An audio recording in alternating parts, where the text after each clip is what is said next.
Have you joined the club? Our Rim to Rim Hiking Club 2024 t-shirts are now available at brightangeloutfitters.com. Super soft, super stretchy, and made so you can celebrate your once-in-a-lifetime accomplishment. The Rim to Rim Hiking Club t-shirt, part of an entire Rim to Rim collection of tees, hoodies, and sweatshirts, available only at brightangeloutfitters.com. Sales directly support this show. Again, that's brightangeloutfitters.com.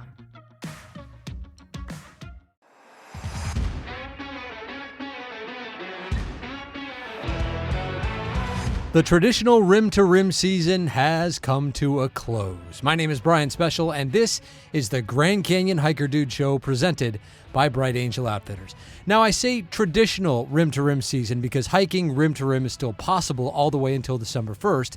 The North Rim is still accessible to vehicles until then unless weather forces an earlier closure, but you cannot stay at the North Rim, and there are no services available. Kaibab Lodge, however, just outside the park, is open until November 4th, and Jacob Lake Inn, 45 miles from the trailhead, is open year-round. But North Rim services, including Grand Canyon Lodge, are closed starting on October 16th every year.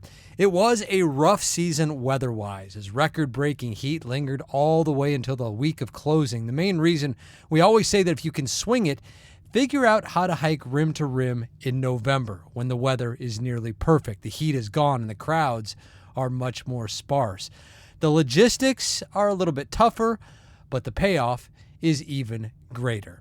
Well, the week before the north side closed, my wife and I were able to snag a cabin. So that meant a 5+ hour drive up from Phoenix, stopping at Jacob Lake for some of their famous cookies, of course, and a fabulous evening at the Grand Canyon Lodge before I hiked out the next morning for a North Kaibab to Bright Angel rim to rim while my wife drove around to meet me on the south side. But the night before, after a presentation in the Lodge Auditorium by Kevin Fedarko, the New York Times bestselling author of the fantastic Walk in the Park, I was able to catch up with a father-daughter team who had just finished their own rim to rim and were willing to share their story with us. Paul Hofmann is 68, retired, a grandfather living in Phoenix. One of his daughters, Amybeth Hancock, is 41, a mom living in Oregon. Well, not too long ago, the duo hatched a plan to hike the Grand Canyon rim to rim and got to work training for it, even though they were more than 1,000 miles apart.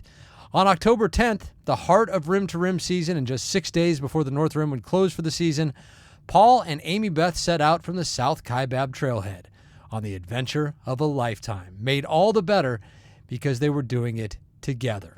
This is their story, recorded just a few hours after they finished on the veranda of the Grand Canyon Lodge overlooking the moonlit canyon. A father, a daughter, and an unforgettable day deep inside one of the 7 natural wonders of the world on the Grand Canyon Hiker Dude Show, presented by Bright Angel Outfitters. You guys just walked out of the canyon just a couple of hours ago, and we're here in the most iconic place on the North Rim, and that's the porch outside Grand Canyon Lodge. Everyone, if you're listening, you've no doubt seen the Adirondack style chairs with the stone wall in front of you, and then just these iconic canyon views. We've got I think a new moon right now. There's a little bit of moon light over the canyon. It is later in the evening. What is it, about 9 o'clock now? Something like Probably that? About 9, yeah. You guys finished a couple of hours ago. So we can see just a little glow out over the canyon right now. We can look all the way across and we can see where the South Rim is, where Grand Canyon Village is, where South Kaibab is, where Bright Angel is. People hiking up Bright Angel. I can see some headlights way off in the distance. So you guys did this today. Now we're sitting here on the North Rim at Grand Canyon Lodge, this absolutely stunning, incredible, historic location. So the first thing I just want to know from you guys, it's so fresh. How are you feeling? How are you doing this right now? How are you not back in your cabin asleep already? I think we're really sore and we're tired, but we're excited that we did it, right, Dad? We're very excited, and neither one of us slept well last night because we were just excited and just jacked about getting up this morning and getting this adventure underway. So neither one of us slept well. We stayed at the Holiday Inn Express. So in Tucson? Yeah, and just a quick 12-minute drive. We parked real close to the trailhead along the road because the shuttle doesn't start till 6 o'clock. And we wanted to be on the trail at 5 o'clock. We left our room. We woke up where the alarm went off at 4 that said it was okay to get up, but we had been tossed. We were awake the whole night. And so we left the room at 4:30. We got there, and we started walking, and it was so dark. This is October when we're facing some unprecedented heat across the Southwest and Arizona, especially, even here at the bottom of the canyon. So was that a concern? Did that factor into when you guys were planning on starting today? Definitely. I'm from Oregon, and I mostly when I was listening to your podcast or different things, I wasn't taking the heat stuff really that serious because I thought, well, I'm doing October, I'll be good. Well, as it turns out, Arizona's having a heat wave. Yeah, and it's been very hot. And so I've been watching the weather closely and screenshotting things to Dad saying, like, what's going on? So I was wanting to let's start pretty early, Dad, because I don't want to be roasting in the box. Or anywhere. Anywhere. You're going to be exposed in so many places out there. Exactly. So, yeah, we wanted to start early, but I didn't want to miss seeing things either. So it was kind of, I feel like 5 o'clock was It was a good time to start. And we didn't start right at 5. We started at 5:15. And sort of to compensate for that, we went down to UHA yesterday. Oh, that was smart. So that Amybeth could see that in the daylight, because I anticipated that would all be in the dark this morning. And by the time we got there, it was just starting to get light enough that we could have turned our lamps off, but we kept them on, and we kept them on all the way to Cedar Ridge. That's right. But at Cedar Ridge, it was light enough, and the sun was breaking in the east. It was magical. There was people sitting on the rocks just waiting for the sun to pop up, and it was incredible. It was. Yeah, what did you think of that, Amybeth? Because Cedar Ridge, that whole stretch from UHA Point to Cedar Ridge is so spectacular. But I can't imagine seeing a sunrise, a better place to see a sunrise than actually at Cedar Ridge. I was giddy. We were fresh. I was giddy. It was just, I've never even seen the Grand Canyon until yesterday, actually. So to me, it was such a monumental memory. Just to be with my dad and to be seeing things I've never seen before, the way the sun was hitting the canyon. It was just, I couldn't even put it into words. And you try to take a picture, you cannot take a picture of it. Your picture looks stupid compared to what it actually is. The whole day today kept saying that. This just looks so stupid compared to the majestic, everything. I can't even. It's speechless. You've seen all the pictures, you've seen all the video, Totally. but it's true when you put your own eyes on it. This is one place that exceeds expectations. Yes, doesn't it? absolutely. You cannot describe it. You cannot capture it. You have to see it yourself. Paul, how did this whole idea start? Father, daughter, one living down in the Phoenix area, you, Paul, and your daughter lives in Oregon. How did this happen? When did it start? And how did you guys end up here on this beautiful October day? Well, it started in March when Amybeth came to Phoenix with her family. Her son, my grandson, is a great baseball player. They were doing spring break here, baseball games. And years ago, we had done a Tom's Thumb hike with Amybeth and her sons. And that's in the McDowell Mountains, just so everyone knows, in Scottsdale. And Amybeth wanted to relive that. We got to the top of Tom's Thumb. We saw a father-daughter who were similar in our age. And we just started talking to them, and they said they were training for the Grand Canyon. And the light bulb went on in Amybeth's head, and she said, "Dad, we should do that." Yes. And I've never done it. That was beyond my that was way beyond my out of my comfort zone, and then some. And I said, "Oh, sure, that's okay, Amybeth, let's do it." Thinking that when she got back to Oregon, mother of 3, 2 teenage boys, baseball, she's going to forget about it, and I'll just have my normal retired life. You're off the hook, yeah. Right? And so she left, but about the end of April, she calls up, "Dad, are you still training? Are you still thinking we're going to do the Grand Canyon?" And I'm like, Well, yeah, sure, because I'd been doing trail runs all spring, and then, so I was fairly fit and thought it wouldn't take me a lot to get to that point. But then I gave her kind of a green light, but then Amybeth called up like the following week and said, Dad, we're going to have to wait a year because I'm on Facebook pages and I'm listening to these podcasts, and there's no way we're going to get lodging. This is going to take a year of planning, and not only that, but a year of training to make this happen. And I said, Amybeth, you do your training. I'll take care of the logistics. I'll find us a place. And but Dad, you did do rim to rim by yourself in May.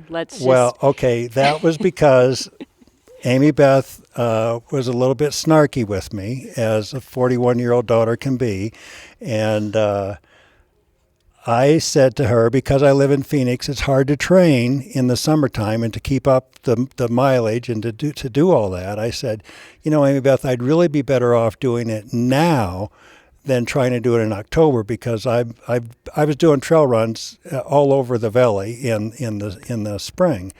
And Amybeth, being snarky, said, okay, Dad, why don't you just go and do that, and I'll do it with you in October. I said, you go check it out, and then we'll be ready for October. Perfect. That's great.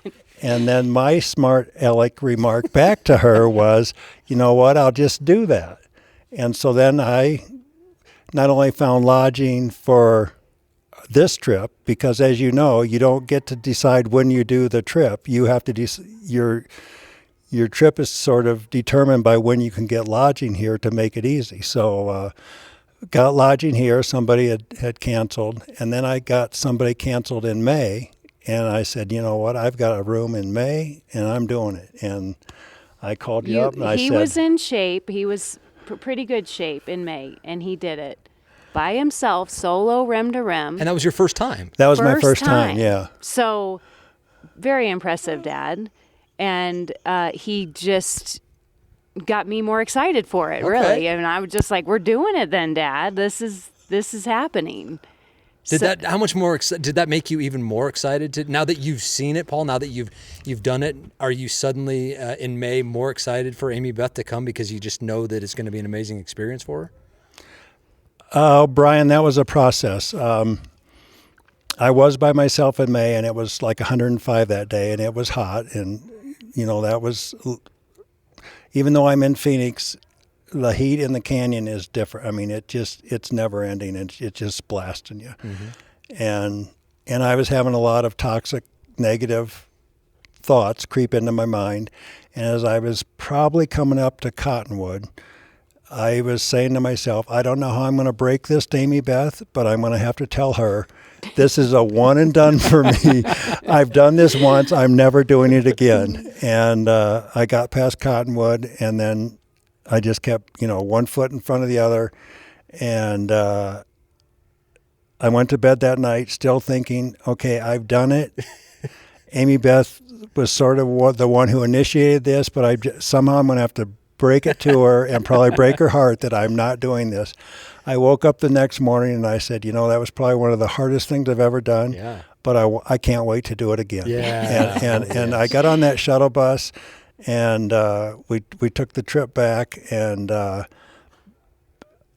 even before we got all the way back, I was just like, I can't wait to get in the car and call Amybeth up and just share how excited I am for our trip coming up. Oh, that is so beautiful. Yeah. I mean, you learned the most important canyon lesson that there almost is, Paul, that on any rim to rim, you're going to suffer at some point, but that makes the suffering makes the accomplishment feel all the much better, and you want that feeling again. That feeling is surfacing at the whatever rim you're going to. That feeling's like nothing else, is it? Oh, kind of the way Amybeth explained about not being able to put into words what the just sensory overload of the canyon, and what your eyes are taking in, your brain somehow is there's a disconnect between your vocabulary to get it out.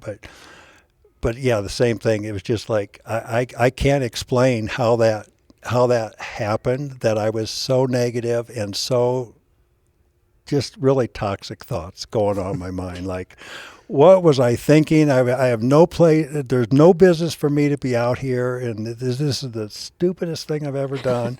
To the next morning was like, I can't wait till I get out of this shuttle bus in the car. I'm going to call Amybeth. I just can't wait to tell her. But even then, I couldn't explain to her. I wanted to explain to her, but I couldn't explain my enthusiasm and excitement and just anticipation of how special it was.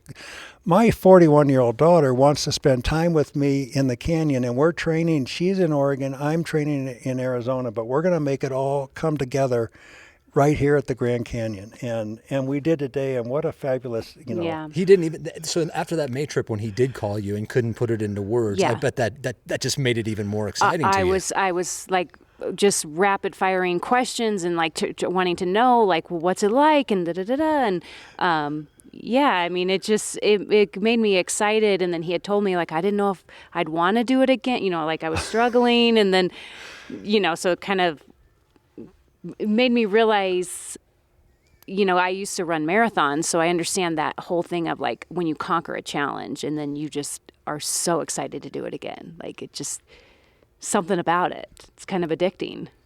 Yeah, so October was on the books again after Dad came to, so to speak. So what were you doing up in Oregon to train for something like this? Because the climate obviously down here is so much different than it is up there. Totally different. And started listening to your podcast. That helped. And I just thought, I'll just run. So I started running a lot, which is good. But especially with your history of marathons and all the running you've done. I've been a runner, so I thought I'll just run. And I figured, if I run the miles, it's equal to the canyon, but it's not really. And I ended up with injury, and Coach Arnie happened to run into my dad at Black Mountain, yeah. And Dad says, you got to call Arnie, you got to talk to him. So I called Arnie up and told him what's going on with my knee. I got this bad knee and I keep running on it. And Arnie says, you know what, going into the canyon with an injury is like a punch in the face. And I don't think, do you want to get punched in the face? And I said, no. And so he helped me understand that I need to be doing more strengthening moves, and some different PT he showed me really helped me. And walking backwards, huge help to me. And I really had to scale back the mileage, which I was pretty insecure about in the last 3 weeks. But I was ready, though. I was mentally ready, and just building the strength in the quads and, Well, it's interesting what you said there about scaling back, because as a marathon runner, you have to build up to something, and then you have to taper. But when it comes to hiking, like it almost feels like if you slow down and start to taper, that you're losing your fitness. But when in fact that's the mental challenge, right? Yeah, it's the mental. But it's the opposite. I know it's tricky. I was really. I mean, I think I even called you, Dad, and said, I don't know if I can do it. Like I got this knee thing. I'm not gonna be able to run the miles. I just can't even, And talking to Dad and talking to Coach Arnie, Arnie's like, you got this. Just trust yourself. You're going to be with your dad. And but definitely, I feel like me and Arnie kind of had to go back and forth on a few phone calls, because I kept running on the injury, and he kept saying, what are you doing? You don't need to go run miles. You just need to continue to maintain the strength and, get your nutrition dialed in and your mental state, and you'll be fine. So he was saying, above all else, you have to be healthy. Healthy. Go into the canyon healthy. You'll do okay. Yes, for sure. So you get through your training, Amybeth. Paul, I assume you just maintained your fitness after May. You knew what it was going to take to hike the canyon. That was a great sneak peek that you got. So you maintain your fitness. So you guys get here. Are there any time goals before you started this morning, or was the goal just to enjoy the experience? I think there was a little bit of a time goal, because we found out that Kevin Fardarco.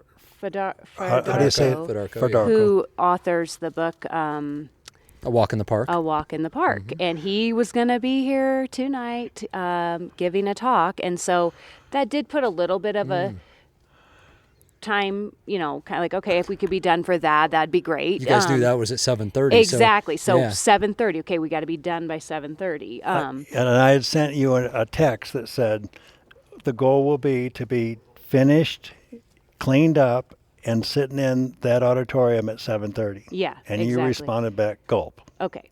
Gulp? Is that what you said? Gulp? I don't know about that. I was feeling insecure about things. Yeah. But you rolled with it. Yeah. You said, okay. You But said gulp, and then you said, okay. And then, Okay, and then got you it, gave me yeah. some emojis, and then you said, we can do this.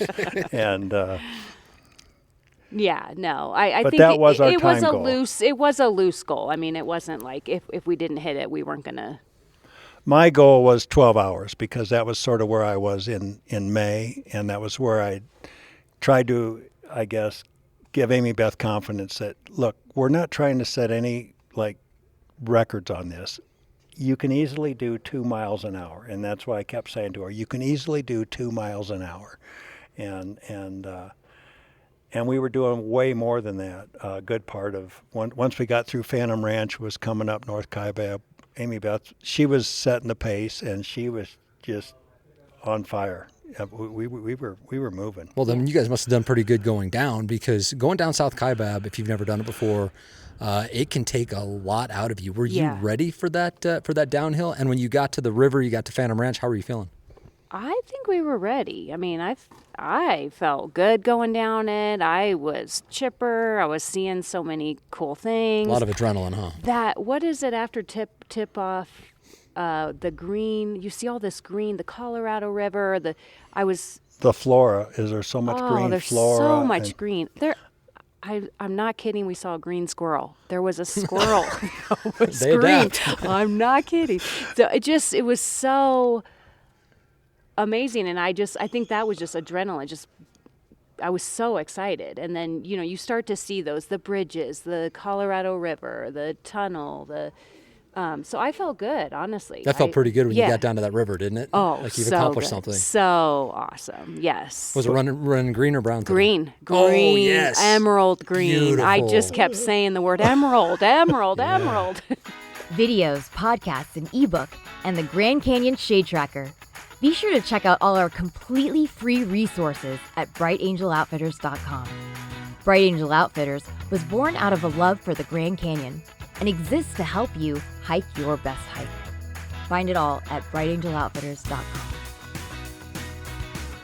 But if truth be told, Amybeth, you were in a lot of. I could sense every time we stopped, which wasn't a lot, but whenever we'd stop, Amybeth was doing some stretches. Yeah, I definitely have some tightness, and I was feeling it, but I guess the sensory overload was overpowering the pain I was feeling. Yeah, I think everyone feels it. No matter what, no matter how many times you do this. This is a unique style of hiking, and I'll always say that downhill just takes so much out of you. And if you've never done it before, that's the biggest thing you need to be ready for, especially since you start the hike by going down 4,780 Your feet are kind of slipping in your shoe in a way that you're not used to. You're having to plant the poles. You're trying to focus on the trail. I mean, it is definitely a mental. You're kind of having to be okay with that. What was your hydration and nutrition plan today? I had 2-liter bladder and a 20-ounce electrolyte on the side, and I felt like it was plenty. It was a little bit heavy, but it just filled up whenever I could, and ate the whole time. I know people say they had a hard time eating, but I don't know. It's just part of the plan, I guess. Well, it seemed to work for you. So what kind of things did you guys eat? We ate. What did we eat, Dad? Fig bars, Cliff bars, trail mix, summer sausage. You had beef sticks. Yeah. We had some. Did you eat any of those wafer bars? Those electrolyte wafer bars? You get kind of sick of the snacks, but I mean, it's just what you got to do. You just whip one out of your pouch, eat it, get on, keep going. Did you have a strategy? Did you try to eat at a certain time, or was it just really. when you thought about it? I think we were just kind of, I guess maybe every hour. It was whenever we sort of stopped. Yeah. And we stopped at all the places. Wherever there was a restroom, we stopped, and other than that, we really didn't stop much. What'd you think of Phantom Ranch? What'd you guys do down there? Well, we got the lemonade. Oh, of course. Of course. We mailed our postcards. We made some, friends, chatted with some of the people down there, and what else did we do? That was was it crowded out there today? Not too bad. Really? No, hardly. Not so many today. Oh, great. Yeah. Took our shoes off, just kind of let everything air out, and then it was nice and shady, and it's a great stop. It was really a great stop. And then you get into the box. Paul, what'd you think of the box? Well, you've done it before, so what do you think of the box, I should say? I just love that area so I shared with Amybeth when we got the tip off. I said, I've done this. I think this from here to the river might be my favorite part. And but I'd only done North Kaibab, and then we leave North Kaibab, and then we're just walking up through the box and everything. I'm like, well, maybe we better, second guess this one a little bit. And Amybeth's like, yeah, I'm thinking this is probably better than tip off to the river. And after Phantom Ranch, you're along the river. The walls are just beautiful. I mean, it was shady for us. So the creek is bubbling. It's just that was a very beautiful part of the hike. Did you guys hit a lot of that in the shade today? Yeah, it was almost. Nice. Wasn't it all shady, Dad? No, but see, my brain is like Dad'll call you on it. There was a good part of it was in the shade, but not all of it. I think it was so enjoyable. Just walking through there was a very enjoyable spot. So you get through the box, you get through, what we call the frying pan after that, after you come out of the box and it just kind of opens up and you're out there just exposed all by yourself, and there's not a lot of places to hide when it's sunny and hot. But before you guys got to Cottonwood, you guys did take the detour to Ribbon Falls, and I want to hear all about that. Oh, okay. Highlight, huh? It's not easy to get to. No. It is very challenging. When you're going north, did you take the first junction, or did you climb over Asinine Hill and go down and take the second one? We took the first junction, and we felt insecure. Is this right? This doesn't seem right. This is crazy. Then somebody was coming up. We said, is this the way? Oh, yeah, it's the way.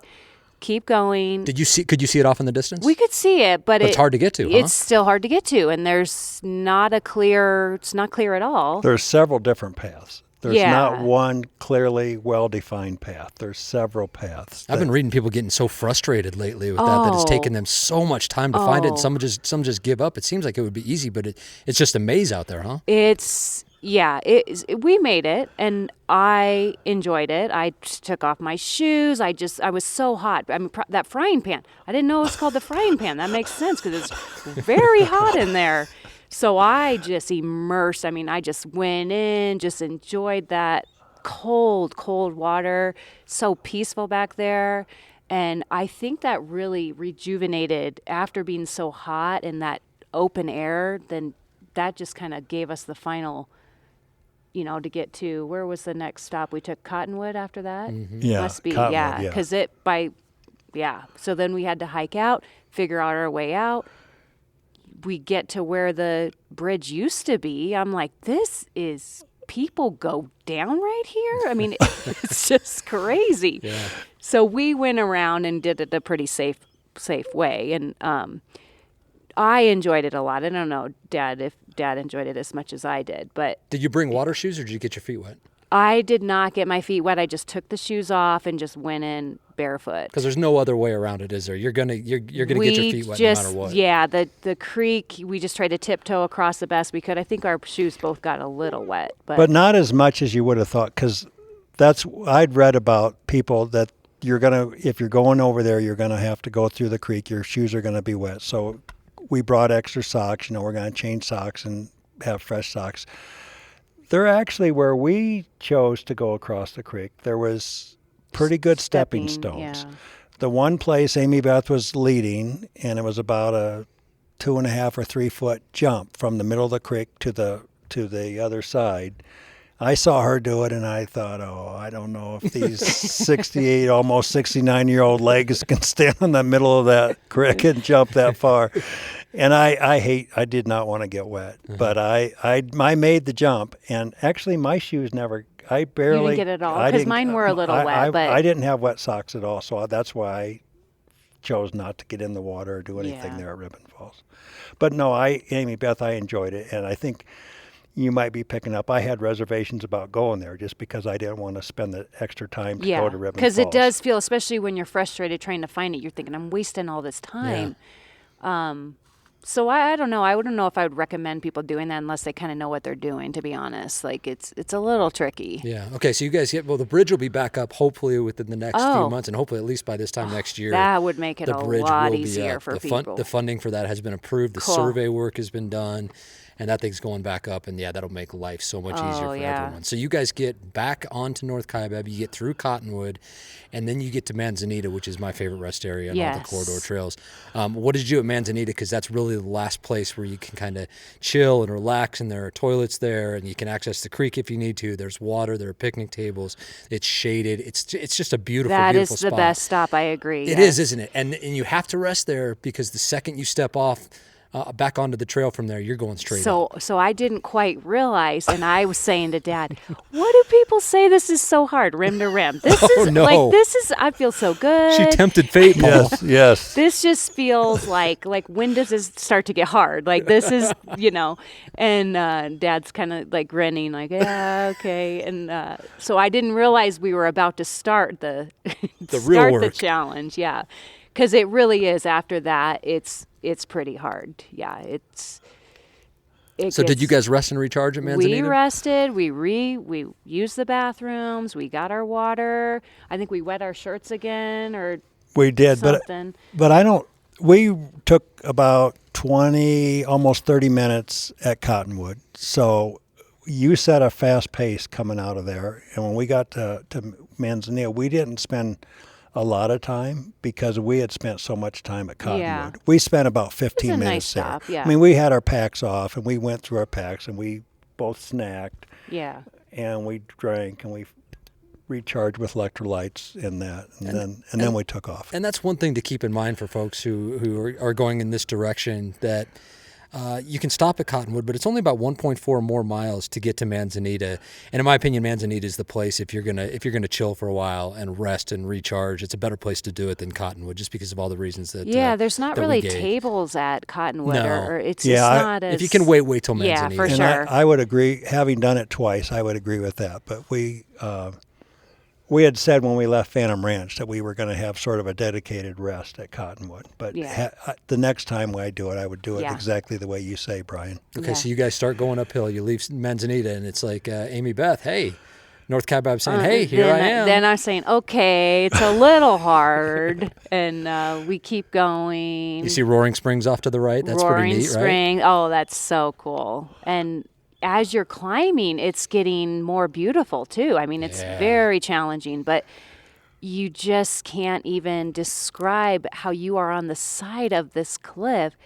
I mean, all around you is incredible. I mean, it kind of my favorite, but also very challenging. It's a I'm not sure. It's a mix on that one.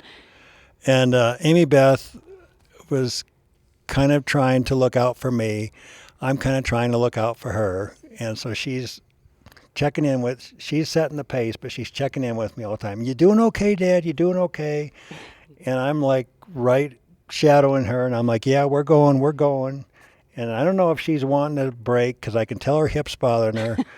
But she's like, you want to break? And I'm like, no, we're going 30 minutes because I thought we would do 30-minute miles. And Amybeth's got her Apple Watch on, and she's like, okay, I think we're going to get a 27-minute mile here. You want to break? And I'm like, no, 30 minutes. We're doing 30 minutes. 3 more minutes. And so that was sort of the way we made our climb out, was every 30 minutes. The final few miles out after Manzanita, it was every 30 minutes. That was our goal. Let's take a break, 30 minutes. Yeah. Yeah. That seems wise. Okay, so you guys get through. So we go Manzanita, Roaring Springs, then you're past the Eye of the Needle, which is this part you're talking about where you're just on the cliff's edge. It's iconic. It's so spectacular. So cool. One of the coolest pieces of trail you'll see anywhere in the world. Then you get to Redwall Bridge. Okay. And that's when things start to get really steep, right? Yeah. Yes. I mean, then it gets quiet. Like, I feel like before we're chatting, we're talking. Then the silence, you kind of start to curl your lip up a little bit. Like it's just crabby. Everyone's crabby. You're just, yeah, that's not a We good. were both sort of just like managing pain. Like up to that point, I was kind of marveling, man, we are like climbing this hill and we are visiting the whole time. And we were just chatting it up Yeah, like but no it's other. the conversation And we got there and stopped. it just went, Yeah, yeah. Looking for a day pack designed specifically for Grand Canyon adventures? Our 22-liter, unisex, one-size-fits-most, rim-to-rim pack could be just what you're looking for. With its 6 front pockets and pouches, you can keep the essentials close and keep on moving, while the fully insulated hydration compartment keeps water and snacks cold for hours. See what the fuss is about, and why some are calling the rim-to-rim pack backpack perfection. Exclusively at brightangeloutfitters.com. At Bright Angel Outfitters, we exist to help you hike your best hike. We all reach a point, different places for different people, but we all reach a point at some point where it's like, get me the heck out of Yes, here. We've it's- had our fun. It's time to get Yes. it's time to get out of the canyon. Yes. So at Redwall Bridge, you're about 3 miles from the top. So that's when you guys stop speaking. Yeah. The next stop at the top of all those switchbacks is Supai Tunnel. Now you can start to taste it a little bit, right? You're getting there. Yes. But you think you're close, honestly, that from Supai up, Goes on and on and on. if I kept saying, when does this end? You think it's like, oh, you're almost there, but it just feels like, though, is it a mile or something? It feels like it's like 5 miles. Probably. 1.7. Like, okay. Switchback after switchback. yeah. Right? And I'm saying, we got this now, but we have got such a good pace. We've got like nothing left. We are almost out of here. And I think you were getting like a little bit upset, A little mad with me, resentful, like you stop saying like- that. It's just like, okay. Let's just keep not talking, Dad. Right? tired of your encouragement. We're not almost out of here. Yeah. This is never going to end. It really does. It's a mental challenge because your brain Yeah. is saying you should be out of here by now. Yeah. And even though you're doing this iconic hike, like I Yeah. said, you're just ready to be done at some point. So you get past Supai, 1.7. The only remaining landmark, I guess you could say, is Coconino Overlook. And when you get there, you're at 0.7 miles. So you're just about to the top. Did you Yeah. guys even, did you? We were talking by then. Okay. Amybeth saw the sign and she acknowledged I it. was like, oh, Dad. And we had this But thing. no stopping, you just kept on No, going? we we had a stopped. deal when we started this morning. At every sign, every landmark, we were going to stop and get a picture. No behind matter it. what. Yeah, no matter what. So Amybeth sees the sign. She makes the announcement, and so I'm doing my pose, and and indeed, we did know we were almost out at that point. Yeah, it does take a while though. Even though it's almost takes a while. Almost is a lot, isn't it? Yes. Just over and over again coming around those switchbacks. But okay, so you guys, and your time, you're doing great on time. Physically, I'm just curious how before we surface here, how are you guys feeling physically? Because you said things started to go sideways a little bit at Yeah. Redwall Bridge the last 3 miles. How are you feeling I mean, physically? I think Dad's knee was bugging him. I got a bad hip that was really tight and hurting, and I wasn't feeling that good really. I was just feeling tired and just You're still moving good though. You were in pain, but you were dealing with it well, and Yeah. you were mentally still. Your head was in the game because you still kept chugging along. one foot. I kept saying to myself, 1 foot in front of the other. We're gonna get out of here.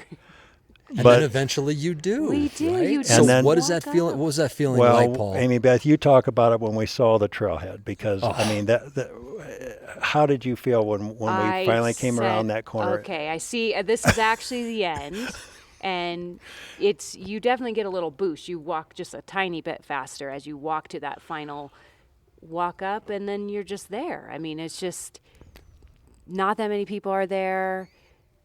Feels like a normal day on the North Rim. Just walk right out. I guess I'd like to comment on that because that was why we came from south to north, because we wanted to come out and to be able to just absorb it all and to process it between us and whoever else might have just done that. We didn't want to be there with tour buses full of people, and We don't want to be there with all kinds of people charging down Bright Angel, a half mile down Bright Angel, and just being so happy because they'd done part of Bright Angel Trail. We wanted to be there with real hiking enthusiasts who had just done the rim to rim. And yesterday we spent the day at Grand Canyon Village, and we saw a couple from Alabama who had spent, was it 26 hours? I thought it was 29 hours. Oh, I heard about, I read that. In the Grand Canyon. They 29. started on the north. We didn't know who they were. As they were coming out, we were going down Bright Angel. And we said, oh, where are you coming from? The north. We gave them high five and told them, you're awesome. Then I read the story on the Facebook page. Yes. And all this stuff happened to them. And now I realize how much pain they were probably in with all these people on the south. Just, everyone's taking pictures and selfies and posing. And so it definitely gives you a perspective on when you watch people walk out on the south, what they have just experienced. We were like those people's heroes because we actually high-fived them, gave them kudos, and said, wow, what'd you guys do today? What a great thing to say to anybody. I said to a guy who came up after us on the north, I'm like, hey, what'd you do today? And he looks at me and he goes, and then he just broke out laughing, because he couldn't wait to say, I just hiked the freaking rim to rim trail. He was just jacked that he could tell somebody, you know what I did today? So, but this couple, they had nobody except all these thousands of tourists except for Paul and Amybeth. Good for you guys. Good for you guys. But man, before we move on, I do want to say something about that because I read their account. 29 hours is an eternity to be out there. I can't imagine the suffer and the struggle that they had to go to. But you know what? They freaking did it. They did. Yeah. No one can ever Yeah. take that They away did. from them. They did rim to rim. I don't care how long it takes. Yeah. They experienced it. They learned probably a lot about themselves. Yeah, absolutely. And they conquered, and they'll probably, when the misery wears off, they'll probably want to come back and try it didn't again give someday. up. They kept going. Good for them. Wow. They are heroes. Like you Yes, said, Amybeth, they 100%, are yes. heroes. So good for them. Just want to acknowledge you guys because that's incredible. Okay, so just wrapping this up here.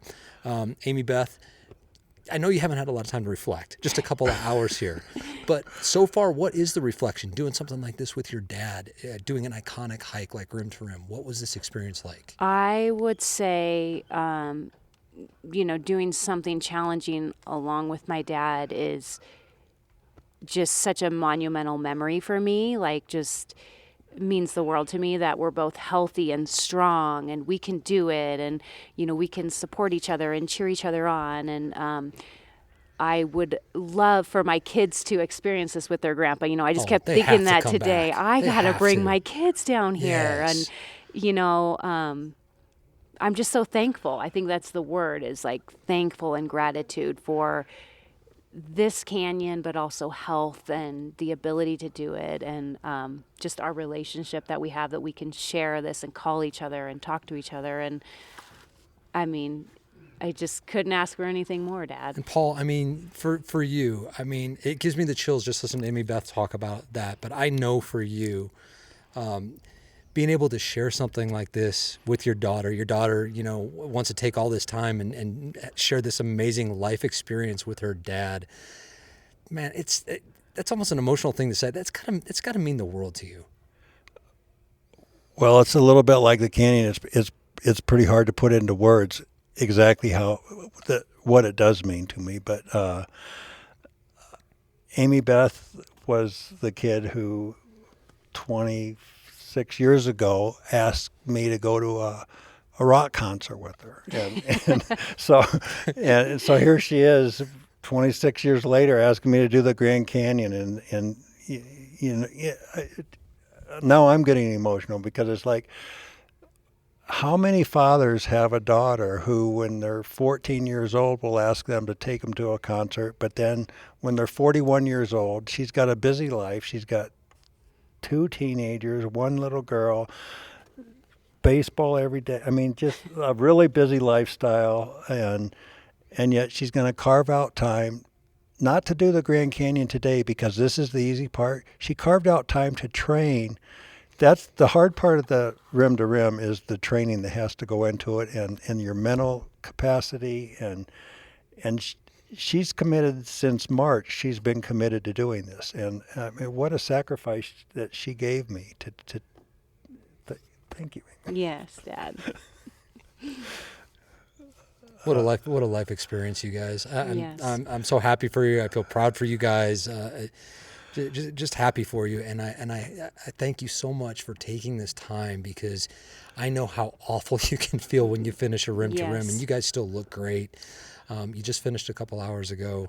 You've got to be tired, and you still carved out the time to come to Kevin Fedarko's talk tonight, and then afterwards sit out here on the veranda here at the Grand Canyon Lodge on the North Rim in this iconic spot, and take the time to share your experience with our community. And I'm just so grateful for you guys, and please come back, Amybeth, when you get the kids to go with Grandpa. Please come back and tell us about that. Okay.